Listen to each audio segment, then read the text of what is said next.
thechairshot.com. Always use your head.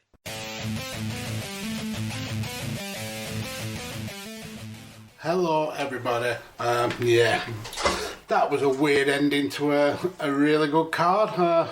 First of all, before we hit the intro, happy birthday, Carlos. It's Carlos's birthday today, 24 years young. Thank you very much. Let's hit the intro.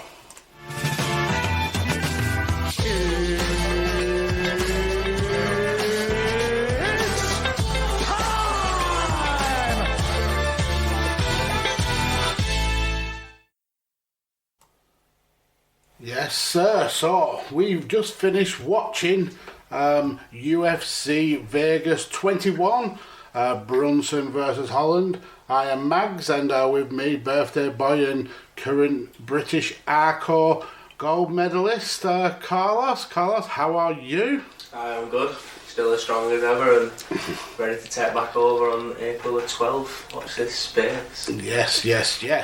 So, let's quickly run through these prelims. We started the card in the flyweight division.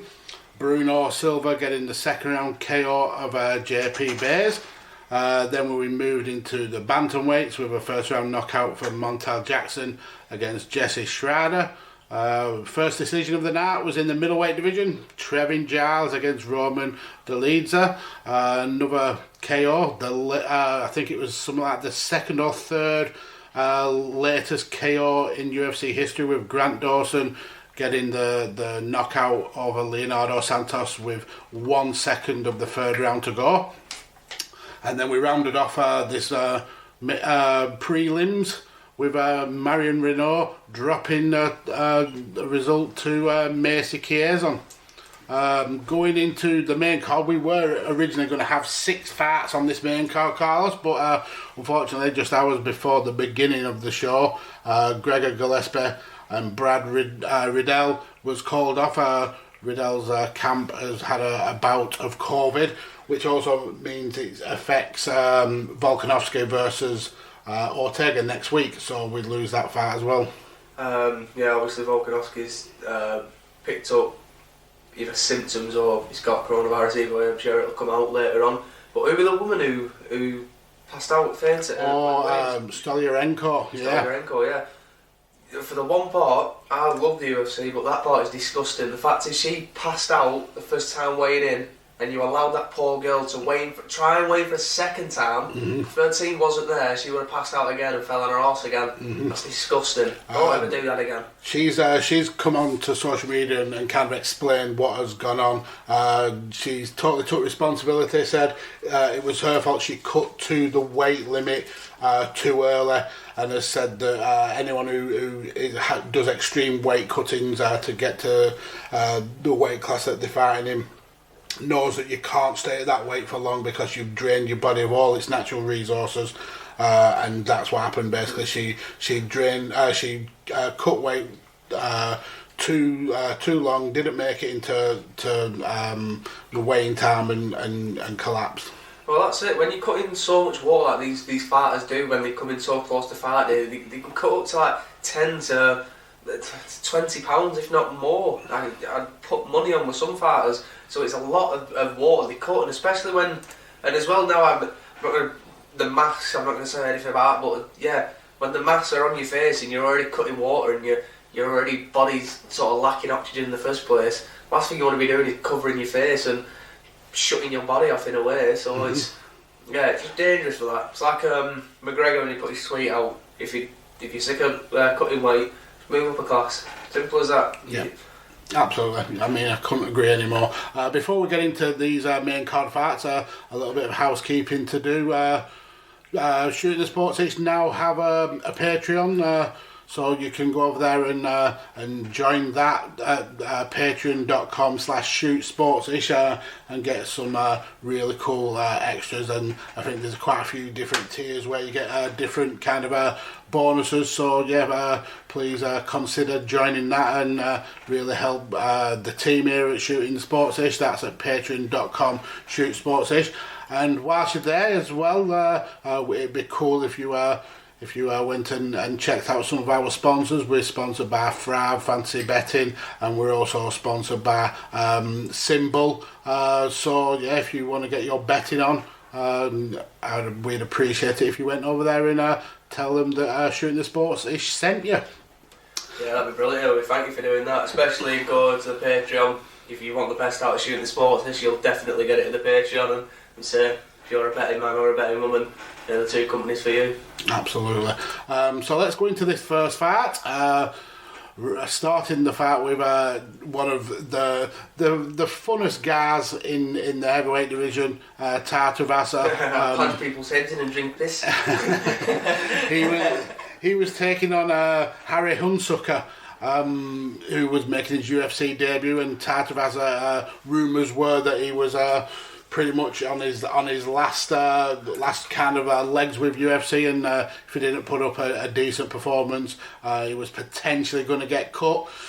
I'd say he put up a fairly decent performance, walks away with a 49-second knockout, started with some massive leg kicks which absolutely just destroyed Hunsucker.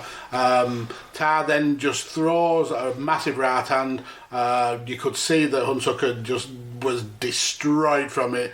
Tar kept swinging. Hunsucker went to the floor, hammer fists, fight over, pretty much. that were it. Tar just came in there. He knew this was a fight for him. He needed to win it. He was going to be one of the next fighters to get cut, especially if he didn't win this fight. And the way he did it, got to give his props to his opponent. That big right hand that he landed on him, but Tar just had it like it was breakfast. Like the guy literally says that he likes to punch people's heads in, and he likes to have a beer. So that's the way it is. I'm glad, to be honest with him. I'm glad he's got a win, because I'm not bored of Tartavasa yet. I'm glad he's got the win so he can stay in the UFC. I just love his character. And the fact he's a fucking Aussie, he makes it brilliant. Yeah, the one thing with Ty, it brings character to that heavyweight division. He's never going to be a technical fighter, but no. he's always going to give you his all, and he proved that today. And when his back was up against the wall and it was looking likely that he was going to get cut, he pulled it out in the clutch and got the win that he deserved. Yeah, definitely. He's just one of them fighters.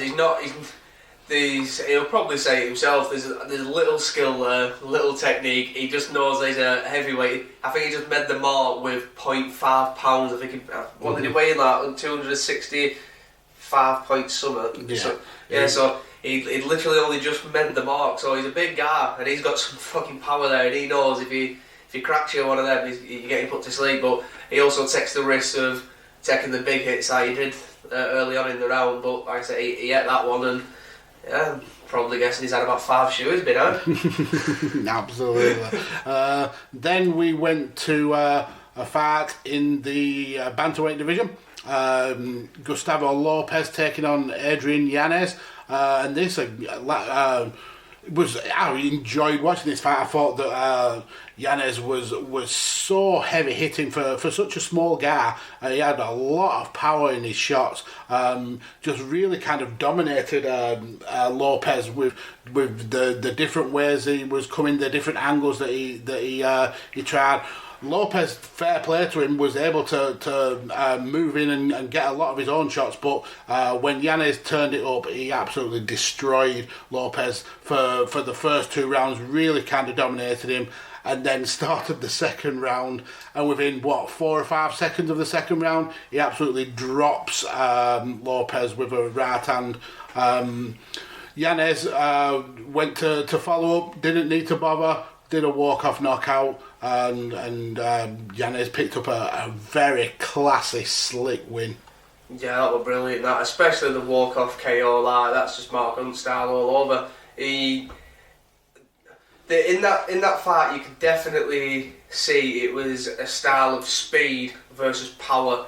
They was both very evenly matched in the skill set, and they were both trading shots off, and they were both throwing leather like it was nothing. So they impressed me, both of them impressed me. They're a bit. I like the finish. Love the finish. I would have, in a way, weirdly, I would have loved this one to go to decision just because it were a close fight, and if it did go to decision, it would have been one of them ultimate fights of, which way could it have gone, if you know what I mean. Yeah. Well, yeah, we saw the way it went, and what's his name? Yanez. Yanez. He just absolutely dominated, and the beautiful shot as well. It was so fast, even in slow motion, it still looked fast. And then when they like, oh, let's watch it in real time. He's like, what are you doing? It's like, literally, it was like someone just switched the light on and then he switched the light off. Yeah. It was that fast, and it's wow. It's not often you see those kind of walk-off knockouts, and when you do, they are very, very memorable, and this is kind of like a benchmark win for Yanez. Definitely. Impressive wins. Fast hands like that, he's... Spring into Lowe's and plant the seeds of possibility. With premium mulch for just $3.68 a bag and Stay Green 1 cubic foot garden soil just $4.28 a bag, you'll grow possibilities right from the ground, like skipping the grocery store because your yard grew the whole salad. And it grew you tulips, too. Oh, yard, you shouldn't have. Visit your local Lowe's or shop online at Lowe's.com. Lowe's, home to any budget, home to any possibility. While supplies last, mulch offer in-store only. Selection and offer availability varies by location. Offers valid through 3/10, U.S. only. Excludes Hawaii. He must have had some boxing experience down the line or somewhere like that, but Jesus, he's got some speed. He's even got some power. I know the commentators were saying about his speed and that lot, but he was more flat-footed in a way for me. And when I had mates around today, obviously it's my birthday, so they were asking me about the flat-footed, and I was giving my opinion on it. Sometimes flat-footed, you've got a lot of power there, and it looked like he were throwing with bad intentions, and he definitely were. Especially the right hand was just beautiful, just so fast on the mark, and not only that, the way he were able to hit and then get out the way straight away, so he avoided that oncoming shot was just. Mwah. Yeah, really, really well played. Then in the middle of this main card, we had Cheyenne Bars taking on Montserrat Ruiz, and this was basically a lesson in ground game control. First round was pretty much 5 minutes of Ruiz controlling Bars in the scarfold, able to really kind of land those punches to the face while still controlling the arms of Bars, and Ruiz just was so comfortable, just staying on the ground, really working hard, and just making sure that Bars was as uncomfortable as she could be for the first 5 minutes. Second round started off a little bit more aggressive for Bars, a little bit more ground game, and fair play to Ruiz as well, because she showed she can still throw hands. She wasn't just a ground game specialist. She was able to hang with Bars on the feet as well. But I think Cheyenne definitely had more power whilst on the feet. But when Ruiz had enough, or when she was feeling a little bit uncomfortable, she took it back to the ground, and again went for that scarfold, and was able to yet again keep Bars controlled on the floor for a long time. In this round, Bars used a lot more of her legs to try and force her way out of position, which almost worked, but Ruiz was pretty much wise to it and was able to just basically change up position and keep Cheyenne on the ground. That for me meant that Bars needed a knockout in this third round, or needed a finish at least. Unfortunately, she wasn't able to get it. I thought that this was probably a better round, this third round. It stayed on the ground a hell of a lot more. Both girls getting some cracking shots in. Bars having a lot more of the punches in the pocket and the ranges and the different kind of strikes. Again, it was able to go back down to the ground, but Bars was able to get out of position, able to switch, and unfortunately she was pinned down again, and then come to the end. There was a little bit of a tussle between these two girls. They were both pretty worked up. I think Bars took a shot after the bell, and then they started a bit of pushing and shoving. Ruiz flipping the bird, giving Baz the middle finger. Basically, they were told to shut the fuck up, and Ruiz picked up the unanimous decision. Yeah, Ruiz definitely deserved the victory. I'm going to say a couple of things. Obviously, Baz, leave your fucking coach. Jesus Christ, he's shit. Absolute dog shit. With these instructions, the first 10 minutes, he was just telling you what she were doing to you. Yeah. Any dickhead could have told you that. I mean, but just to chirp in, Michael Bisping was on Twitter as well as commentating as he tends to do, and he was saying the way to get out of that position was to throw the legs back and try and. She needs to explode out of it. It needs to be fast movement. Try and control the head with your legs so you can pull out of it. And he was getting into a Twitter argument with some fans on Twitter who would say, "No, that's not the way to do it." And he's like, "Okay, you tell me the proper way to do it, then, dickhead. I'm only an MMA fighter. I know what I'm talking about, but yeah, you tell me." But you're right. The coach was woeful, absolutely woeful. It was dog shit. Simple as that. I'm not going to put it a polite way. It was absolute dog shit. It was just for the first 10 minutes, you're telling your fighter what their opponent's doing. So, it's just laying on top of you. Oh, it's just a game plan.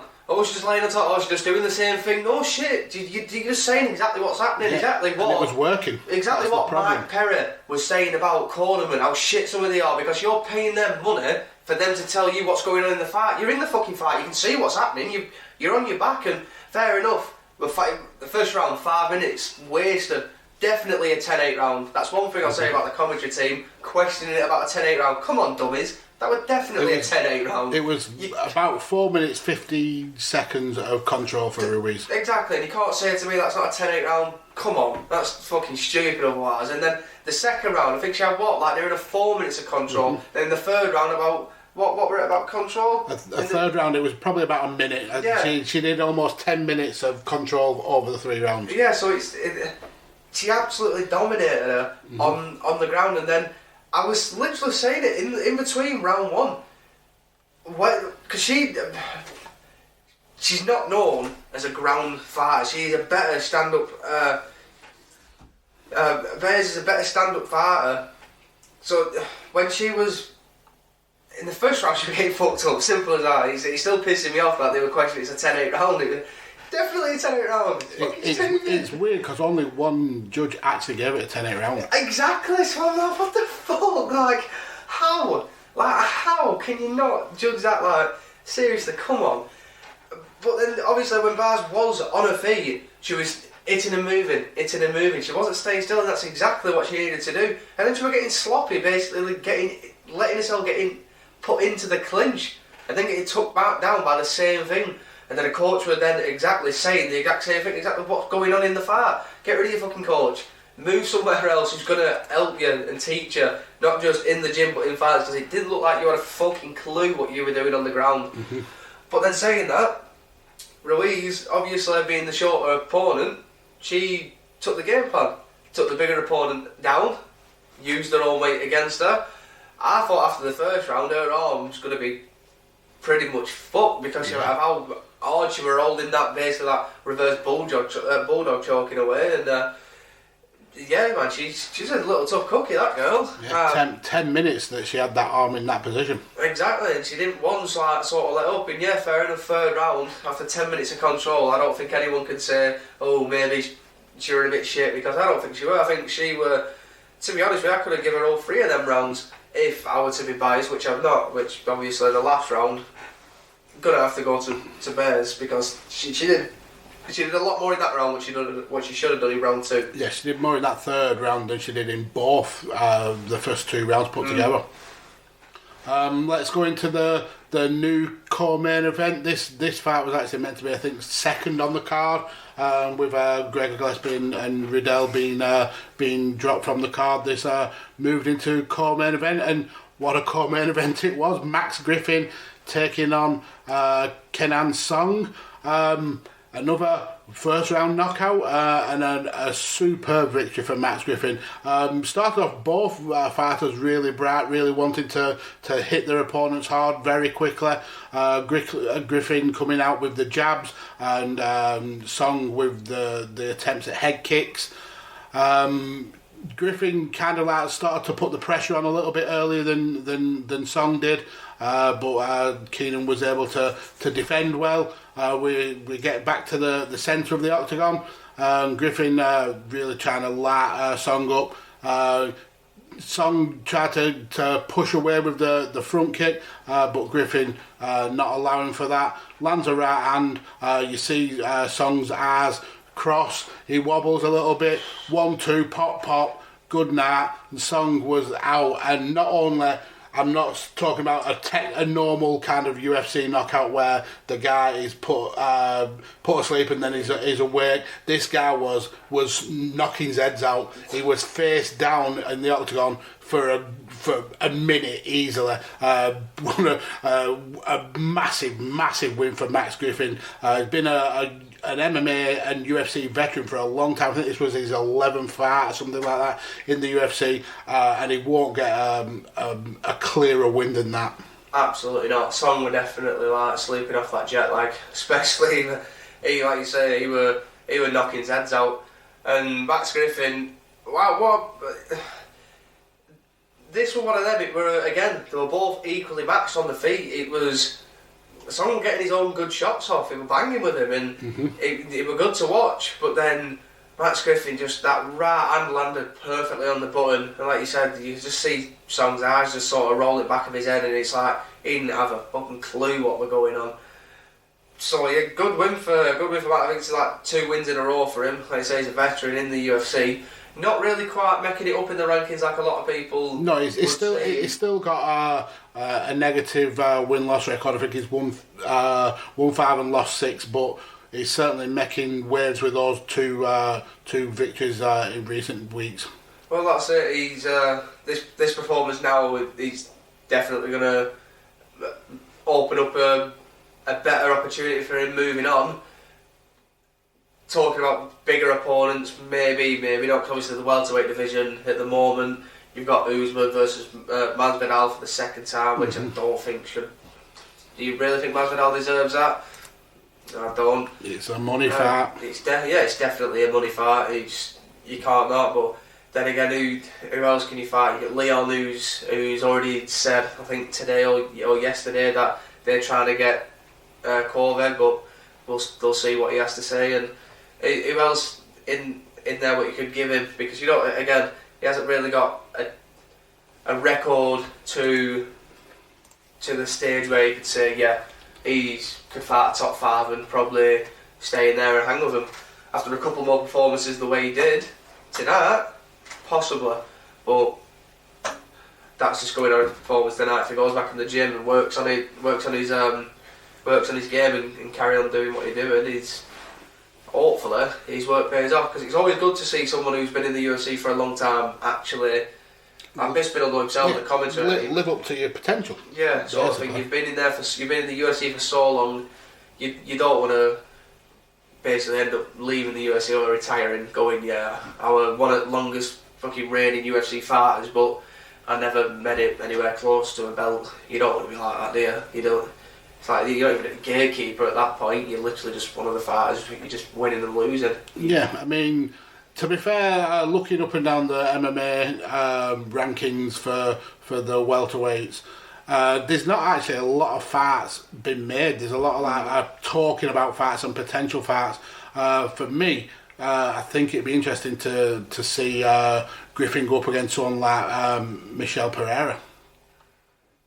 Yeah, that'd be a good fight for him. Cause I think obviously is Michel Pereira coming off all that crap with fucking Diego Sanchez, and is that his last fight and stuff? No, he got the decision against Kaylin Williams last. But yeah, there was the DQ against Sanchez pretty recently. I mean, looking again, you could even say maybe Cowboy Oliveira. That'd be a good fight for him, yeah, definitely. I mean, especially with it would give Max the opportunity to get that win back, because he lost to Cowboy a couple of fights ago. and this Max Griffin maybe would be a better fit for Cowboy. Well, definitely two definitely bangers right there, and if you throw them in the octagon together, I guarantee you're getting a showdown. I think Sean Shelby owes you a thank you there. I think you just made him a fight. Well, Sean, hit me up at J Kirby on Twitter. Let's get into this main event. It's not often these smaller cards disappoint, and this one I don't believe has disappointed, but what has disappointed is the hype going into this fight. Kevin Holland taking on Derek Brunson. This is a Kevin Holland who broke every record in the book for UFC, fighting 5 times over 2020, 5 victories. Really put himself in the picture. If it wasn't for the likes of maybe Chimaev, he would have probably been MVP of the year. But sometimes when you're giving so much hype and everybody's riding on your dick, you start to believe that your shit don't stink. And I think that's been the case here with Kevin. I think he's a brilliant fighter. I love his trash talking. I think he brings character to the UFC. But what has been proven here, he has got significant holes in his games. Derek Brunson was able to pretty much bully him in terms of keeping him on the ground, and Holland had no kind of comeback for that. I think the way he's won his fights before is he's talked his opponents around and kind of like got in their heads. Derek Brunson was having none of his bullshit. It's as simple as that. First round, he started quite well, landing the left. Brunson had a couple of kicks to the body. The first kind of issue with Holland was when he whiffed on a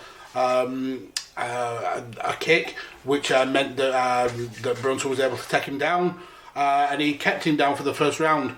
The issue was Holland didn't take it seriously. He didn't see that he had an issue here. He was still chatting shit to the likes of Habib, giving his own corner team shit, saying, "Oh, I ain't got a decent coach here in my corner." I mean, talk about disrespectful.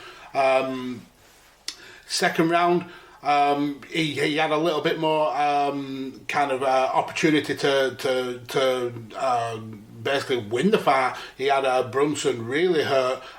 There was a point where we thought this was going to be a quick Kevin Owens victory, but Brunson was able to clinch, able to recover, and able to get Holland back down to the ground.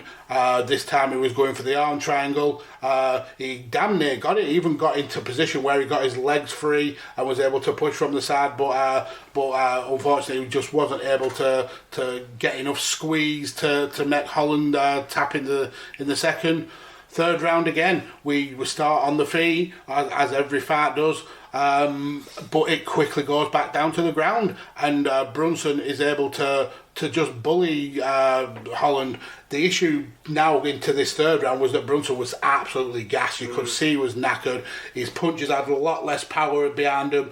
So this should have been Holland's opportunity to take the control in the fight. He had the more energy, he had the more power, but it was still able to be bullied on the floor. He hit a lot more shots from the bottom, which is good. That's how he beat Jacare, if you remember rightly. But he was just not able to do enough damage to Brunson that made Brunson think about changing his game plan and keeping the fight going to the ground. Going into the fourth, this was a make or break for Holland. And yet again, fell for the same kind of thing, going into the ground game. And Brunson was able to just control him yet again. A couple of times Holland was able to get back to his feet, but then was dragged back down to the floor. He just didn't... for me, the issue was that he didn't take this fight seriously. Absolutely, he didn't take the fight seriously. It was an absolute fucking shambles. Like you say, congratulations to Derek, obviously. All the shit that he was getting online with Kevin Owens and people overlooking him, and to be honest with you, I even thought he was going to lose the fight just because of how how serious, how thought and how good Kevin Holland were, but I'm glad I've had my own words tonight, because Kevin Holland, he was putting on a performance like he were it was just shit. It was just proper shit. Yeah, he's been. I think he's been swept along as UFC typically do. They see a fighter having great potential, and he got swept along with all that hype train, the Sean O'Malley stuff, the Paulo Costa stuff, all that stuff where a fighter is doing good things. Then the UFC make them believe that they're the best, they're the next big thing, and they're not, and they don't focus on improving the game. They just think that every win is a given. And Derek Brunson, I think for the second time now in a row, he's become this hype killer. He did it last time against Shabazin. He was Shabazin had a big hype train. Derek Brunson, second main event spot. Second time he's been a hype train killer. Yeah, well, that's it. Brunson has been in there with some of the best, and fair enough. He may have lost, but they're learning experiences when you look at it in them sort of senses. And it wasn't that long ago he beat Lyoto Machida. Exactly. So it's one of them. A lot of people can sleep on him all day, but after a win like that over Kevin Holland, and yeah, fair enough. I found it a bit boring because don't get me wrong, I'm a grappling guy. I love grappling.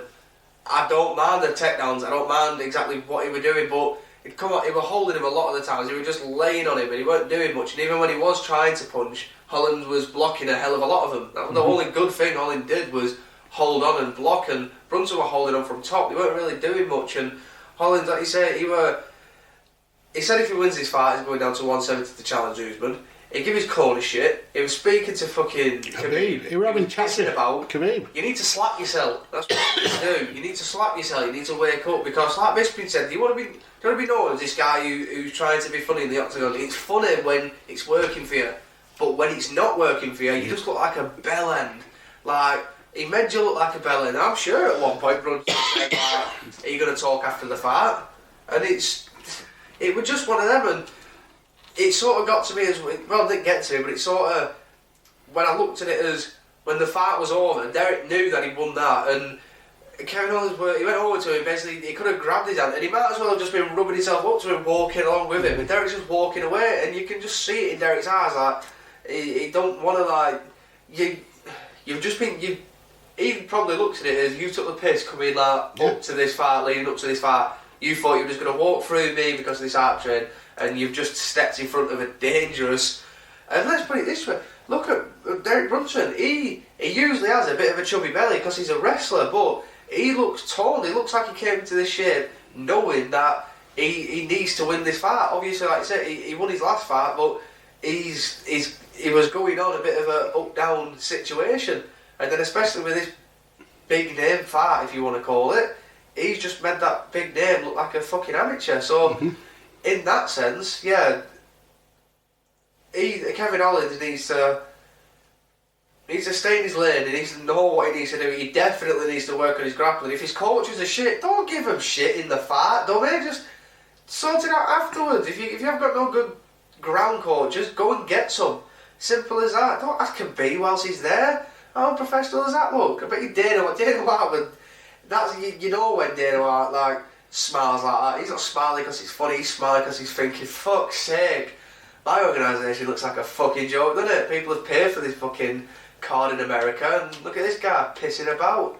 So it's not a good, especially when you're not fucking winning. Especially when you're not winning. Yeah. It's like McGregor. It's all right when he's speaking shit when he's winning.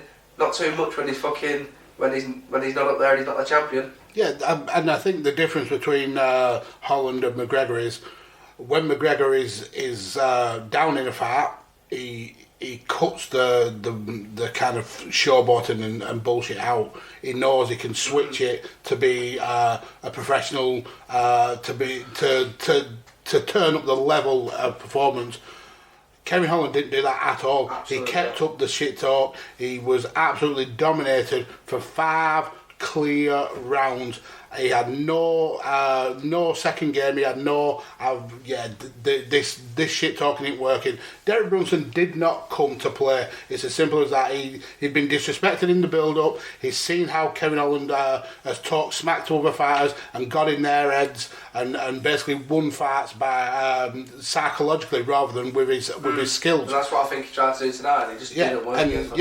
He got nothing. He got no comeback from Derek Brunson, which is the best game plan, and hopefully Kevin uses this as a tool to say, yeah, that might work for some people, but when it comes down to the crunch, if you're in a fight with somebody and they're not taking your smack talk, you need to turn up your output, and you need to.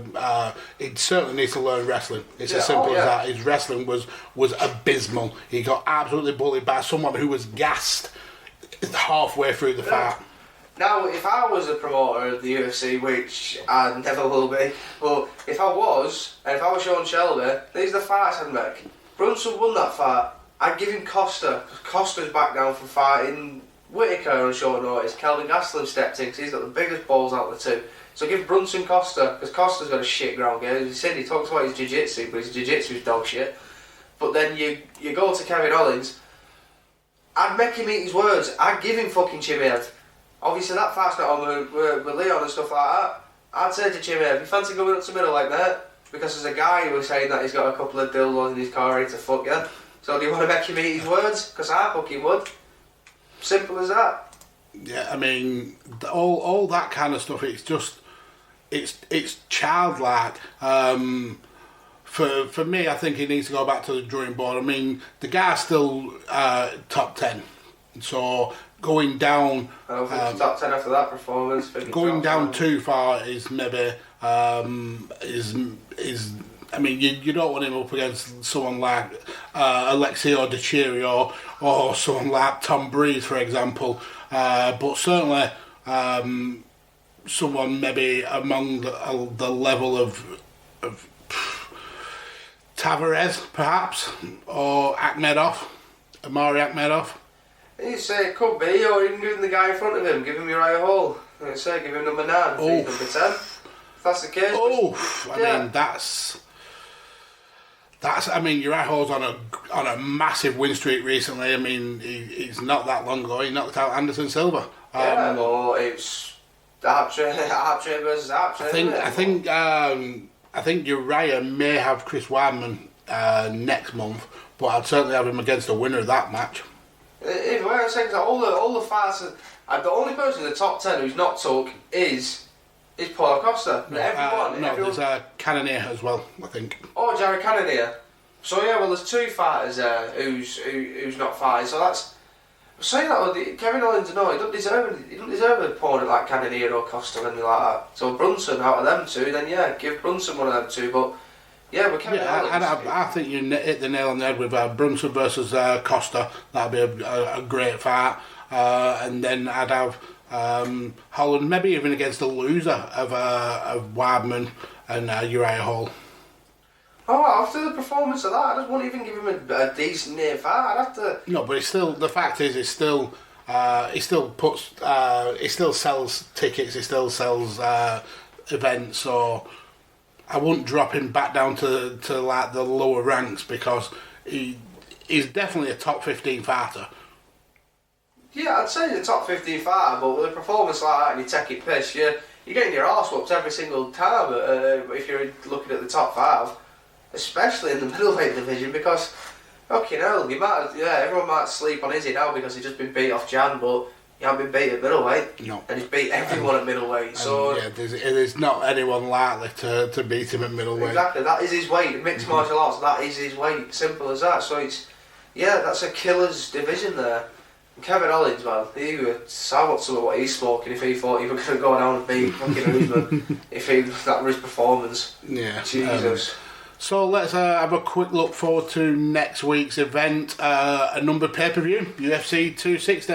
Unfortunately, like I said earlier in the show, we lost the co-main event, Alexander Volkanovski against Brian Ortega, because there's been a bit of an outbreak in Volkanovski's team, which cost this event, it's co-main event, and next week's event is co-main event. So as of now, there's only 4 fights scheduled for the main card, but UFC have said that another one will get announced in the next couple of days. But we've got the return of Sugar Sean O'Malley against Thomas Almeida. Let's see if he still is mentally unbeaten. It's fucking stupid, putting his undefeated record on the line again. Shut up, you clown. And then co-main event, Tyrone Woodley against Vicente Luque, which is going to be an absolute bop if we can get the Tyrone Woodley that was a killer in that welterweight division, rather than the Tyrone Woodley that just likes to be wrestle-fucked. And then main event, this is a fight we've been waiting for forever.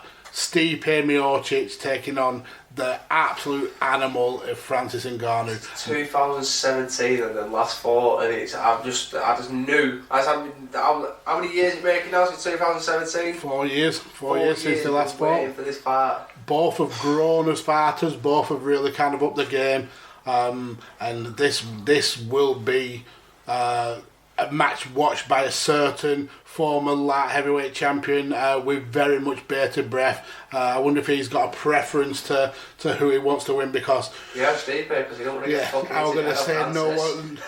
I don't think anyone could handle the power of Ngannou. Well, I was speaking to him minutes tonight, and we were speaking about Francis, and he's like, "Oh fucking hell, Stipe will just take him down again," which is a possibility. He will do, but at the end of the day, when he said that, my response was, well, why the fuck would you not? Why would you want to get hit by him? But like, if he hit me, uppercutted me, he'd probably lift me off my fucking feet. Like, look at the size of him, man. But the word is that Francis has spent a lot of time actually on his ground game, so he'll need to, because if you definitely know he's not going to be looking for subs. You know that he's going to be to try and be getting back to his feet as much. But you also know that Stipe is not going to want to spend long periods of time standing and banging with him. Because, absolutely not. Francis is the kind of person that not only would spin your jaw, it'd take your soul. Well, that's as well. Francis, he's still got a lot of muscle, and that's a lot of lactic acid that can build up, and a lot of oxygen he's going to need. And Stipe's good at pressuring. That's why he's the heavyweight king. Mm-hmm. Got the most title defences than anybody else in that division. Any other champion in that division, and he's good at putting pressure on. And if Francis Ngannou can't handle the pressure, it's not like he's a small guy. He's a lean guy. He's a brick fucking wall. He's a bit like a brick shithouse. So he's definitely a force to be reckoned with. But don't sleep on Stipe, man. Absolutely not. So tune in next week to hear the live breakdown from us about that event. But before we go, we need to give some thanks to the networks for providing us a platform to be able to shoot our shit. So there's at Shooting the Sports-ish, follow them on all social media platforms, at Chairshot and at Visionaries Global Media. Definitely consider subscribing to the Shooting the Sports-ish Patreon, and definitely go and follow 5 Rounds on every social media out there. Follow me on Twitter at DJ Kirby. Follow Birthday Boy as a little present at Kirby_Carlos. Thank you all for listening, and that is the end. Adios, amigos.